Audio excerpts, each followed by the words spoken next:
हमारा का गांव का लोग पहले 950 था और उस दिन जो हमला हुआ है उसी हमले में तो हमारा गांव का 585 लोग मर गया एक दिन में।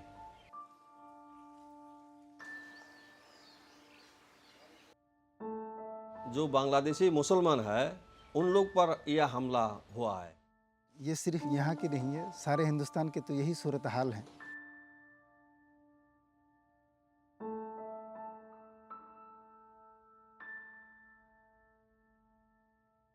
बाज़ार में जाते हैं तो साइकिल पार्क करने के लिए वो लोग बोलते हैं यात नथोबी, उनकी भाषा में आसामीस में बोलते हैं हत मियाँ। तो ये कौन सी भाषा है? जब उनसे पूछा जाता है तूने क्यों बोला मियाँ, वो बोलते हैं भाई तुझे सम्मान करके मियाँ बोला। अब सम्मान की बात तो दूसरी भी हो सकती है, नाम से भी पुकार सकते हो तुम। ये केला मेला क्या चीज़ है ये? तो भाईचारा हमें दिख नहीं रहा है।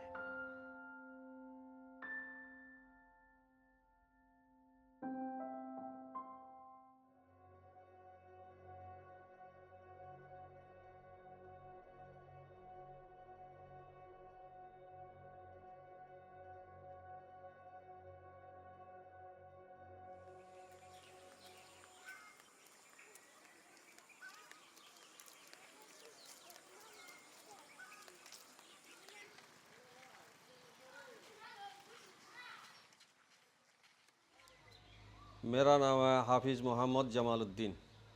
हम इस गांव में रहता है। हमारा गांव का नाम है बोरबोरी।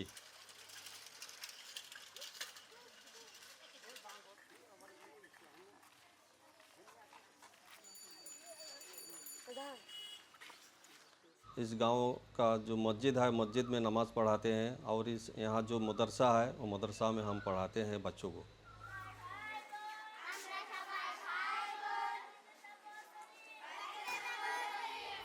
हम लोग तो बहुत पुराने से यहाँ हैं। हमारा पापा यहाँ आया है और मिकिर भेटा है ना, वहाँ से इस गांव में आया। उसके बाद मेरा यहाँ भी पैदाइश हुआ है। अभी तो हम लोग यही गांव में रहता है। तो मदरसा में बच्चों को ये कुरान मजीद सिखाता है, पढ़ाता है और मस्जिद में नमाज़ पढ़ाता है।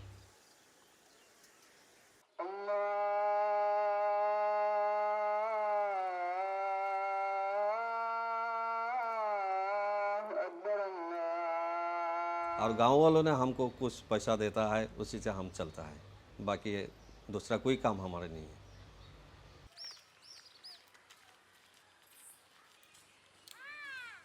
हमारे मदरसा में 56 बच्चे हैं।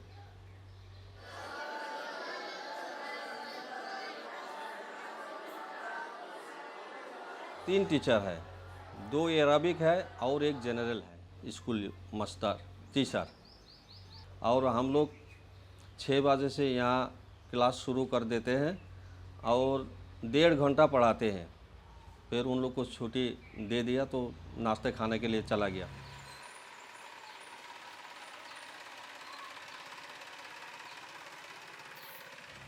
फिर 1 घंटा रेस्ट है। 1.5 घंटा की बाद 1 घंटा रेस्ट। उसके बाद फिर हम लोग क्लास शुरू कर देते हैं 10 बजे तक, 2 घंटा, 2-2.5 घंटा ऐसे होता है। दोपहर के बाद जो वक्त है उस वक्त में हम लोग कुछ 1 घंटा पढ़ाते हैं और 1 घंटा जो स्कूल का टीचर है उन्होंने पढ़ाते हैं। आसामी हम लोग का तो यहाँ आसामी है, आसामी पढ़ाते हैं।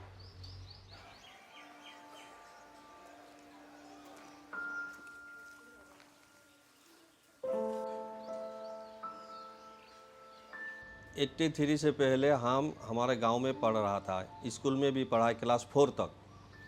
और जब 83 में हंगामा हुआ है, हंगामा के बाद हमारे पापा ने हमको कासार भेज दिया है।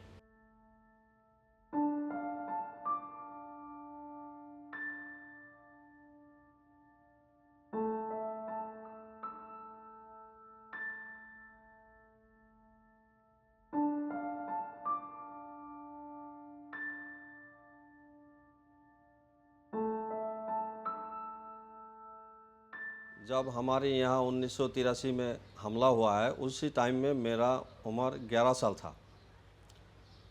तो उसी वक्त में तो छोटा था ना, तो हम हमारे मदरसा में मैं पढ़ते हूँ। सुबह के वक्त जब मैं मदरसा में आया तो एक आदमी ने आके बोला है कि यहाँ कुछ हंगामा होगा, बच्चों लोग को आप छुट्टी दीजिए। तो हम लोग घर में गया है। तो थोड़े बाद हमारे गांव को पूरा घेर लिया है उन लोग ने और चारों तरफ आग जला दिया। तो हमारा गांव का थोड़े लोग था, हाँ, 900 950 इतना से छोटा बच्चा औरत सब मिल कर के इतना लोग था, आदमी था।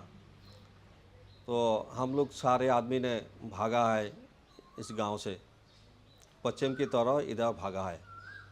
तो इधर चलते चलते तो वो लोग हमारे पीछा हो गया और हमारे लोग को मार डाला है। तो उसी वक्त मेरा एक भाई और एक बहन और मेरा माँ उसी टाइम में वो जो सामने एक नदी है उस नदी में मार डाला है उन लोगों ने। हमारा का गांव का लोग पहले 950 था और उस दिन जो हमला हुआ है उसी हमले में तो हमारा गांव का 585 लोग मर गया एक दिन में। और हमारा गांव का बहुत आदमी इस ज़मीन में इधर में भी मार डाला है और ज़्यादा लोग नदी में मारा है उन लोगों ने। जो किश्ती लगा दिया, किश्ती से मार डाला है। और एक ब्रिज है, ब्रिज के नीचे जब लोग ने वहाँ सहारा लिया है तो ऊपर से पत्थर गिराया उन लोग और पत्थर से बहुत लोग वहाँ मर गया।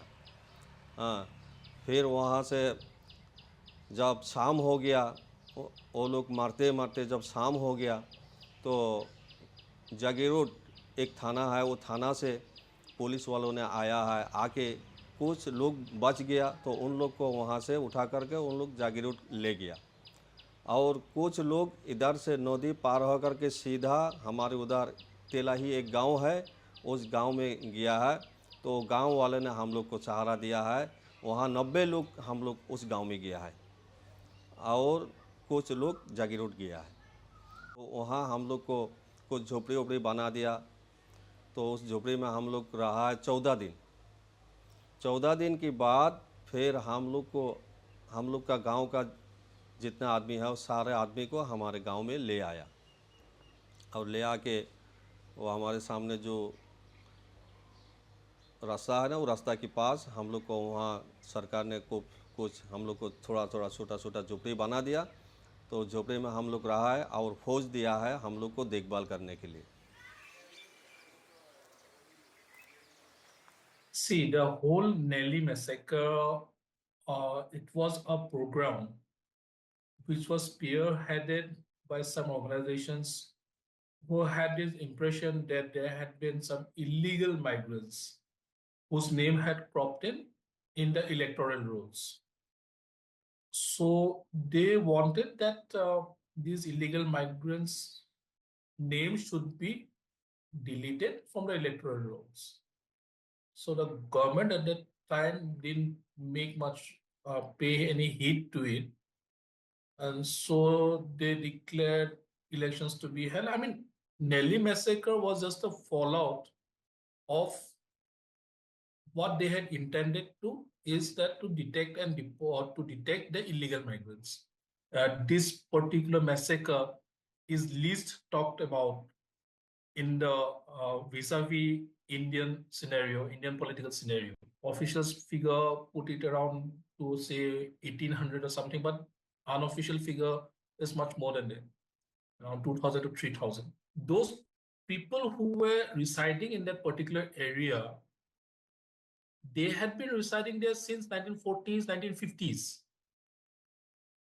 तो इन लोगों के ये लोग मतलब ये पिक कर लिया कि this is the spot where most of the illegal migrants are staying, so इनके ऊपर हवा बोला जाए तो let to be taught a lesson. And this program which took place, the massacre, it was carried out by so-called the indigenous Assamese Muslims, indigenous Muslims, and most of the people which comprised in the group were belonging to a particular tribal community. It was a Tiwa community. So they were there and they carried out the 1983 में ये government जो था, Congress government आया, Congress government ने क्या किया कि उन लोग ने एक कमीशन बिठाया, तिवारी कमीशन बिठाया. तो Tiwari commission submitted a report, but it did not come into the public domain. So having said that, these the Bengali speaking Muslims, so they already had become a target. तो इन लोगों का ये था कि उन लोग का how to save their skin. तो इन लोगों का ये रहा कि since we have always been dubbed as the illegal migrants, so what after this. तो इन लोगों का पॉलिटिकली इन लोगों का कोई उन लोगों का ये नहीं रहा कि भाई हम लोग किसके ऊपर विश्वास करें, who to turn to. But this particular government, they inked an accord with those organizations, with that particular organization who had carried out this hesitation or carried out in a way. जो लोग भी थे वो भी जो भी involved थे, the only thing that the accord said that detect and deport the illegal migrants. So these illegal migrants had to face the wrath of that particular government. तो उन लोगों का they were in this grip of fear कि हमको कब notice मिलेगा, कब हम लोगों को बांग्लादेशी बोला जाएगा. तो this has been going on since then. तो पोस्ट नेली का अगर हम देखें तो पोस्ट नेली के बाद से लेकर अभी तक, आज तक this things have been going on कि ये बंगाली स्पीकिंग मुस्लिम्स को हमेशा यही टारगेट बना जाता है कि they are illegal migrants and they have to be thrown out of the country. तो पॉलिटिकली अगर देखा जाए तो उन लोगों का they don't have much of a say. जो बांग्लादेशी मुसलमान है उन लोग पर यह हमला हुआ है. हमारे सामने पश्चिम की तरफ जो ये बांग्लादेशी हिंदू भी है, तो उन लोग का एक दो घर जला दिया. फिर उन लोग का समझ में आया कि ये तो हम लोग का हिंदू है, हिंदू बंगाली है, तो उनको नहीं मार डाला और उनका मकानात और नहीं जलाया. हाँ, उन लोग को मारा भी नहीं. हम लोग का मुस्लिम जितने हैं उनको भी मारा है.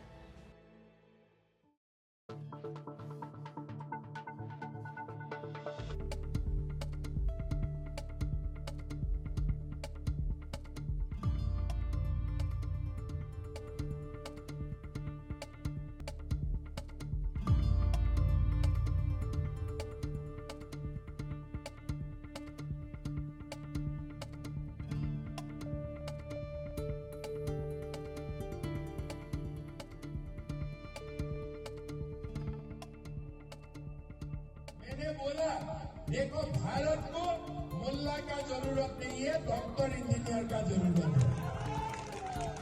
उन्होंने बोला हल्ला हो जाएगा. मैं बोला ठीक हो बेटा, एक बार हल्ला करके दिखाओ, हम भी देखता हूँ हल्ला कैसे करते हो. मदरसा बंद हो गया, कुछ हल्ला गुल्ला नहीं. जब 23-24 में कुछ हंगामा हुआ है मदरसा के बारे में, वक्त जो मदरसा में हमारे पास एक मदरसा है, उस मदरसा में जिहादी आतंकवादी है, ऐसे कुछ हमला हुआ है. हम लोग तो देखा नहीं, सुना हुआ है. तो उस मदरसा को जिहादी बोल करके तोड़ दिया है पूरा सरकार ने.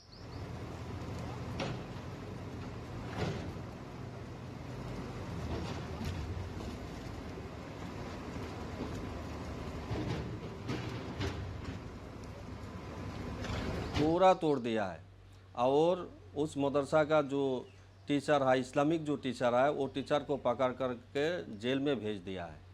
वो जिहादी है, आतंकवादी है, बांग्लादेश से पैसा लेके ये लोग ये मदरसा चलाता है, ऐसे सरकार ने ऐसे बोला है, बोल करके उनको भेज दिया है.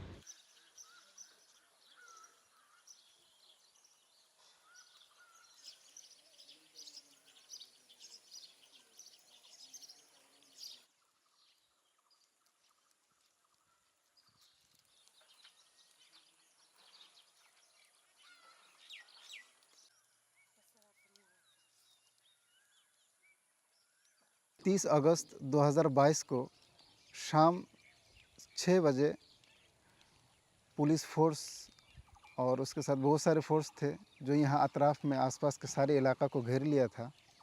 और हमें एक नोटिस प्राप्त हुआ था उनसे एक नोटिस मिला था, जिस नोटिस के अंदर ये बताया गया था कि ये जो इमारत है मदरसे की एक इमारत थी कि ये इमारत कमज़ोर है, ये अर्थक्वेक या इस किस्म की कोई आसमानी आफत हो तो ये झेलने के काबिल नहीं है। तो यही रीज़न बताया गया और पेपर में भी यही रीज़न लिखा गया। फिर उसी रीज़न की वजह से इसे तोड़ दिया गया है। हमें इस पर कोई वक्त नहीं मिला हमें संभालने के लिए या हमें समझने के लिए कि दरअसल असल हुआ क्या है।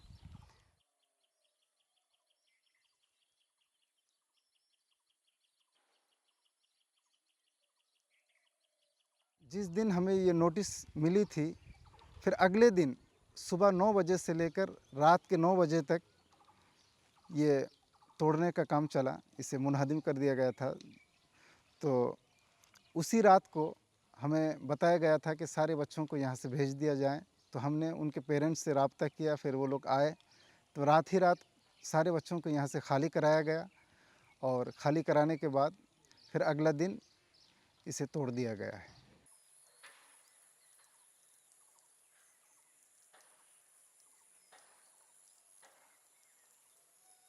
तो मेरे ख़्याल से एक कारण ये भी हो सकती है, जो यहाँ के एक टीचर यहाँ पढ़ाते थे और जिस पर इल्ज़ाम था कि वो किसी गैर कानूनी तंजीम से उसके राब्ता है, किसी गैर कानूनी तंजीम के साथ वो मुलविस हैं। और जिस दिन इसे तोड़ा गया था उससे 2 दिन पहले उसे यहाँ से उठा कर ले गए थे और पूछताछ किए और पूछताछ का ये सिलसिला कई दिनों तक चलता रहा। तो फिर आखिर में जब उसे के ले गया और उस पर इल्ज़ाम साबित हुआ या नहीं ये तो हमें पता नहीं है, सिर्फ इल्ज़ाम उस पर यह था कि वो किसी दहशतगर्द तंजीम के साथ उसका ताल्लुक़ है। तो मेरे ख़्याल से वही असल रीज़न है इसे तोड़ने का। लेकिन हम इस मदरसे की तरफ से और यहाँ के जो कमेटी और अरकान की तरफ से ये कहते हैं कि अगर वो वाक़ियतन मुलज़िम है या मुजरिम है, अगर वो वाक़ियतन वो इस किस्म के तंजीमों के साथ वो मुलविस हैं, तो उसके साथ जो भी कार्रवाई होना चाहिए वो किया जाए, चाहे उसे सूली पर चढ़ा दिया जाए या उसे जेल हाजत में रखा जाए, उससे हमें कोई मतलब नहीं है। वो सिर्फ़ एक यहाँ के एक टीचर था, पढ़ाते थे, आते थे जाते थे, बाकी काम वो कहाँ क्या करते थे वो हमें पता नहीं है। और जब से यहाँ के कमेटी के लोगों को पता चला कि सरकार की तरफ से उन पर इन्वेस्टिगेशन चल रहा है इस बात पर कि वो किसी गैर कानूनी तंजीम के साथ उसका राब्ता है, तब यहाँ के कमेटी के लोगों ने ये फ़ैसला लिया कि उसको यहाँ से बर्खास्त कर दिया जाए और ऑलरेडी बर्खास्त कर भी दिया था। तो अगर एक आदमी जो किसी गैर कानूनी तंजीम के साथ वो मुलविस हो, उसकी वजह से इस इदारे को तोड़ देना मेरे ख़्याल से ये सही नहीं है। ये गलत हुआ, हमारे साथ अत्याचार हुआ और जुल्म हुआ हमारे साथ। What is the notice? What is the pretext they have cited in the notice? Is that the that the building is not it's vulnerable to a breakdown. It may collapse anytime.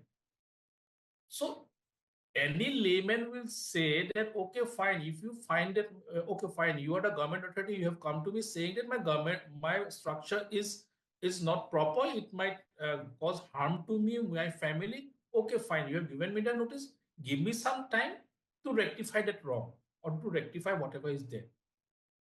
But where is who gave you the right to bring down the whole madrasa? Now the notice, there has to be a notice period. If the notice is given, there is a notice period that okay, within 15 days you have, within 15 days, within 1 month, within 21 days, you have to rectify that. Only then you will be able to operate that madrasa.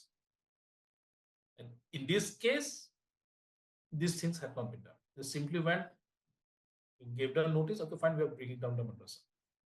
So this is something which is totally a violation of the constitutional right. The constitution totally says that Article 25 to 29 says that okay, fine, you have got the, being a citizen of India, you have got the right to practice your own religion, you have the right to profess and practice your religion. Now, these things take a back seat when it comes to the government playing the calling the shots. ये जो building बनी थी Covid के दौरान ही ये building बनी थी और हमने जो उसमें बच्चा रखा था तो नए बिल्डिंग बनने के बाद सिर्फ 3 महीने तक वो बच्चा रहे उसमें और बिल्कुल नई बिल्डिंग थी उसमें मतलब कमज़ोर का कोई मतलब ही नहीं था और जिसमें लिखा गया था इसमें कि इसमें 250 बच्चा हमने उसमें 250 बच्चा नहीं दिए थे उस बिल्डिंग में। यहाँ और बहुत सारे घर थे तो पूरा मदरसे में टोटल जो तलबा थे वो 250 तलबा थे। उनमें से कुछ इधर कमरे बने हुए थे, उस कमरे में भी थे, इधर भी कमरे बने हुए थे, यहाँ भी थे और कुछ मस्जिद के अंदर जो कमरा बना हुआ है उसमें भी कुछ बच्चे रहते थे और जितने बच्चा उस बिल्डिंग में समा सकता था तो उतने ही बच्चे को उस बिल्डिंग में रखा गया था। और जो बताया गया था कि बिल्डिंग बिल्कुल कमज़ोर है, ये किसी भी एंगल से इस तरह से कहना मेरे ख्याल से सही नहीं रहेगा।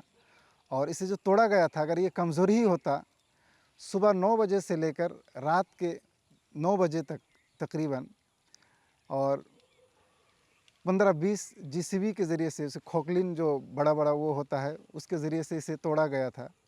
तो अगर ये कमज़ोर होती तो इतने सारे तोड़ने के आलात लाने की क्या ज़रूरत थी, उसे 2-3 घंटे में उसे तोड़ सकते थे।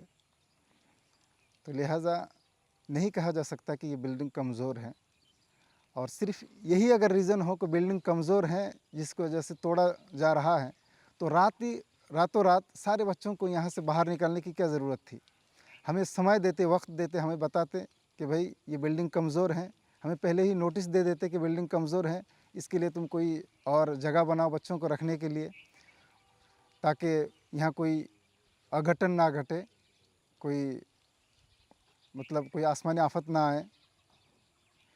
तो लिहाजा ये बताना सही नहीं है मेरे ख्याल से।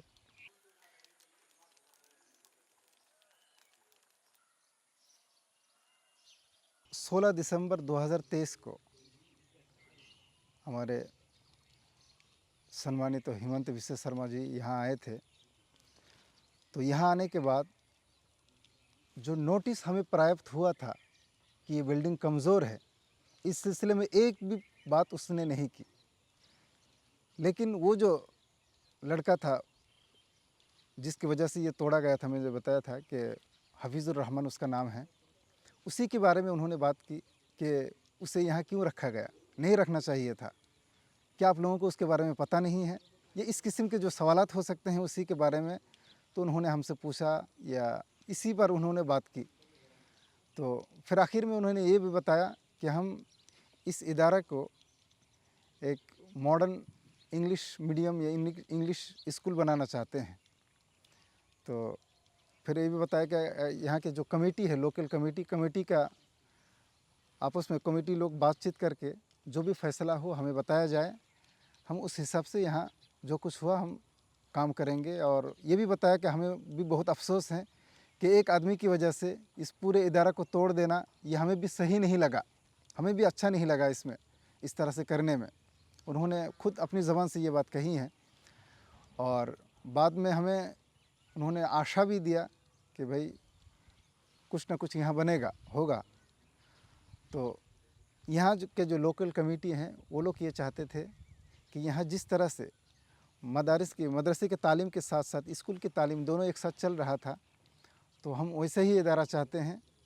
चूँकि ये ज़मीन लोगों के चंदा और डोनेशन की वजह से ये ज़मीन ख़रीदा गया था, तो लोग ये चाहते थे कि हमारा डोनेशन, चूँकि हम अल्लाह को राज़ी और खुशी करने के लिए डोनेशन किया था, तो इसे हम सरकार को नहीं दे सकते।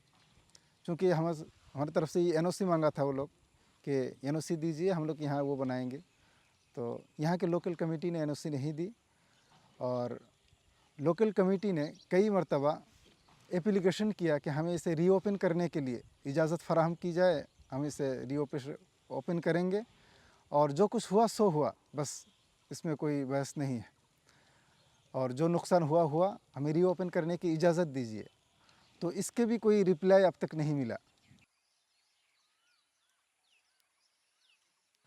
देखिए, सिर्फ एक दिन पहले नोटिस देकर अगला दिन किसी इदारे को तोड़ देना, मेरे ख्याल से ये कानून के उल्लंघन है, कानून के साथ खिलवाड़ है। अगर हमारी तरफ से कोई गलती थी हमारे अंदर कि ये कमज़ोर है, ये कमज़ोर है, ये कमज़ोर है, तो फिर हमें वक्त मिलना चाहिए था कि तुम अपनी कमज़ोरी को सुधार लो। तो उन्होंने हमें बिल्कुल वक्त नहीं दिया, समझने ही नहीं दिया कि असल मामला क्या है। जब वो लोग रात को आए थे, शाम को मतलब सूरज गुरूब होते वक्त 5-6 बजे, तो उस वक्त यहाँ अतराफ में चारों तरफ फोर्स से वो लोग भर दिए थे ताकि लोग आवाज़ ना उठा सके या लोग को समझ में ही ना आ सके कि यहाँ हो क्या रहा है। और रातों रात सारे बच्चों को यहाँ से निकाल देना, फिर अगले दिन जीसीबी लेकर पूरे इदारे को तोड़ देना। तो आसपास के लिए लोगों को खामोश रखने के लिए पूरा फोर्स से उन पर वो करके रखना, ये किस्म के कम्युनिटी के साथ मतलब बुरा सलूक है और अत्याचार है, जुल्म है और सितम ज़रीफ़ी की इंतहा है जिसे कहा जा सकता है। ये सिर्फ यहाँ की नहीं है, सारे हिंदुस्तान के तो यही सूरत हाल है। कहीं पर मस्जिद तोड़ा जा रहा है, कहीं पर लोगों पर जुल्म अत्याचार हो रहा है, कहीं पर गाय के नाम पर लोगों को मारा पीटा जा रहा है, कहीं दहशतगर्द के नाम पर लोगों को मारा पीटा जा रहा है, या किसी को किसी गैर मुल्की बताकर डिटेंशन कैंप में रखा जा रहा है। तो ये तो हमारे साथ ही हो रहा है। तो हम तो यही समझते हैं कि यकीनन ये हमारे साथ अत्याचार है और हमारे कम्युनिटी को कमज़ोर बना के रखने के लिए, दबा के रखने के लिए, हर एतबार से दबा के रखने के लिए ऐसा किया जा रहा है ताकि दूसरे कम्युनिटी के लोग खुश हो और उनको वोट मिलता रहे। ये वोट बैंक की एक राजनीति है।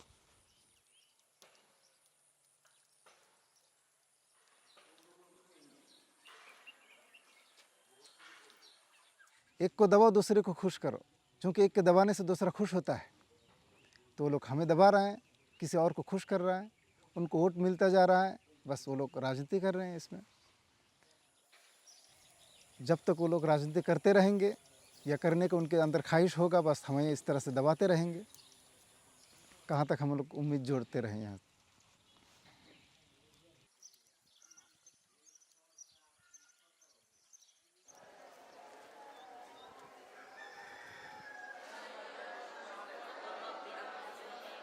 जब ये बात वहाँ इसे बोला है तो मदरसा तोड़ दिया है, तो सरकार के अंदर में ऐसे एक आ रहा है कि सारे मदरसा में ऐसे हो रहा है। हमारे आसाम में जितने मदरसा है सब मदरसा में पूरा तलाशी चला दिया सरकार ने। ये सब मदरसा में भी ज्यादा है।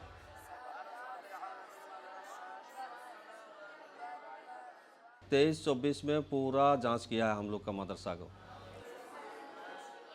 सरकार ने बोला है कि तुम लोग कैमरा फिटिंग करो मदरसा में, तुम लोग क्या पढ़ाई करता है, क्या सिखाता है, तो हम लोग यहाँ से तो रिपोर्ट मिल जाएगा। तो हम लोग भी सीसी कैमरा भी हम लोग मदरसा में फिटिंग किया है। हाँ, हम लोग क्या पढ़ाता है, कैसे चलाता है, कैसे क्या करता है, सब हमारे कैमरा में उठते हैं।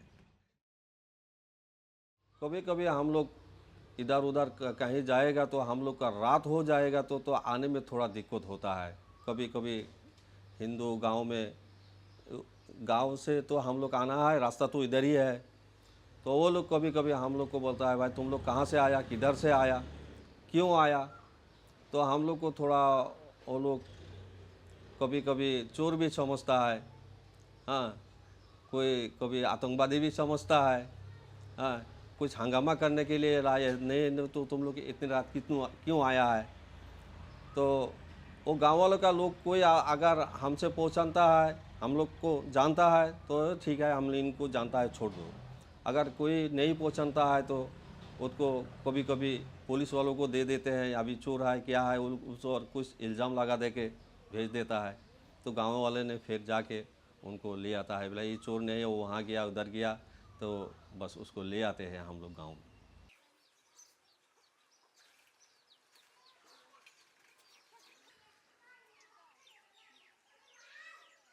पिछले साल हमारे 3 लड़के पास ही के एक गांव में, तेलाही नाम का एक गांव है, वहाँ गए थे। वहाँ उन्होंने खेल देखने गए थे। खेलने के बाद वो घर जब लौट रहे थे तो उन्हें इसी गांव के बीच में रोका गया। रास्ता तो हमारा यही है आने जाने का, तो वहाँ रोका गया और उससे पूछा गया तुम कहाँ से आए हो। तो वो लोग कहने लगे हम खेल देख के आए हैं। तो इन्होंने कहा नहीं, तुम लोग खेल देखने नहीं आए हो, तुम गाय का तस्करी करके आए हो, तुम्हें यहाँ बांध कर के रखा जाएगा। গৰু চোৰৰ সন্দেহত গড়প্ৰহাৰ, আৰক্ষীৰ গাড়ী ভাঙি চুৰমাৰ উত্তেজিত ৰাইজৰ।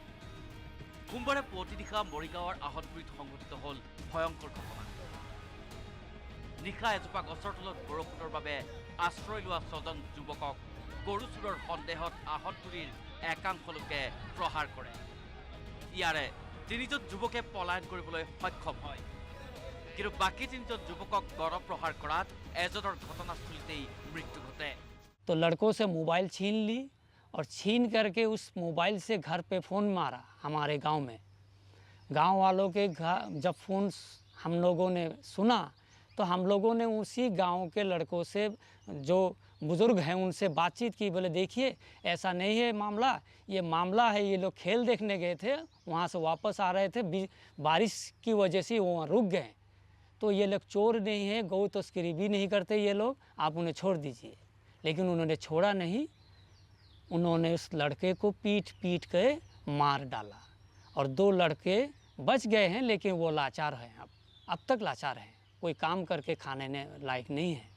पुलिस ने भी ये साबित किया कि ये गौ तस्करी नहीं थे, फिर भी ये केस अब तक कोई रिजल्ट अब तक हमें नहीं मिला कि इनकी ऊपर कोई कार्रवाई हो, इन्हें कोई सज़ा हो। आज हमारे लड़के बच्चे इसी गांव से हिंदुओं के गांव में स्कूल पढ़ना जाते हैं। क्यों जाते हैं? वहाँ का स्कूल अच्छा है, हम जानते हैं जो वो स्कूल अच्छा है, आसामीस मीडियम है, लेकिन वहाँ हम क्यों भेजते हैं? जो अच्छी पढ़ाई हो। लेकिन वहाँ भी 2-4 शिक्षक ऐसे हैं, उनको अदब लिहाज से ही बात करते हैं, लेकिन ज़्यादातर लोग लड़के उस स्कूल के स्टूडेंट भी उन्हें क्रिटिसाइज़ करने लगते हैं, है ये मियाँ बंगाली है। तो भाईचारा कैसे बनेगा ऐसे? ये तो भाईचारा का कोई निशानी नहीं है। भाईचारा वो भी हमसे जितना मोहब्बत करते वो दिखाना पड़ेगा हमको, उसको इस परिवेश में लाना पड़ेगा। अगर वो परिवेश नहीं है तो हम कैसे समझ ले कि ये भाईचारा है? बाज़ार में जाते हैं तो साइकिल पार्क करने के लिए वो लोग बोलते हैं यात नथोबी, उनकी भाषा में आसामीस में बोलते हैं हत मियाँ। तो ये कौन सी भाषा है? जब उनसे पूछा जाता है तूने क्यों बोला मियाँ, वो बोलते हैं भाई तुझे सम्मान करके मियाँ बोला। अब सम्मान की बात तो दूसरी भी हो सकते है, नाम से भी पुकार सकते हो तुम। ये केला मेला क्या चीज़ है ये? तो भाईचारा हमें दिख नहीं रहा है। सरकार में भी तो हम लोग को बांग्लादेशी समझता है। वो लोग तो कभी कभी ऐसे बोलता है कि ये तो हिंदुस्तान है, हिंदू का जगह है, ये मुसलमान का जगह तो पाकिस्तान है। सरकार भी ये बात बोलता है। कभी वोट लगता है तो आता है, हम लोग को आपस में बुझाता है, तो तुम समझाता है वोट दो, अगर ये तो राजनीति है, ऐसे ऐसे बोल करके तो वोट ले जाता है। फिर भी पहले जैसा तो ऐसे ही हो जाता है, ये तो बांग्लादेशी है। हिंदू लोग को बांग्लादेशी नहीं समझता है, वो हिंदू है, हिंदुस्तान में आया है, बस उसका जगह यही है, अगर वो बंगाली हो चाहे कुछ भी हो। कभी कभी दिल में दुख लगता है, तो ये नहीं सोचता है कि ये जगह हम लोग छोड़ के चला जाएगा, ऐसे ये बात हम कभी नहीं सोचता है, क्योंकि हमारा माँ भाई बहन हमारा गांव वाले सारे लोग यहाँ मर गया, तो उन लोग को छोड़ के हम लोग नहीं जाएगा। हम लोग यहीं रहेगा, यहीं मरेगा। अगर कोई हमको मार डाले तो मार गिराए, हम यहीं मरेगा और हम यहीं रहेगा, यहाँ से कहीं भी हम लोग नहीं जाएगा। हम लोग का ये गांव वाले पूरे बस्ती का इरादा यही है।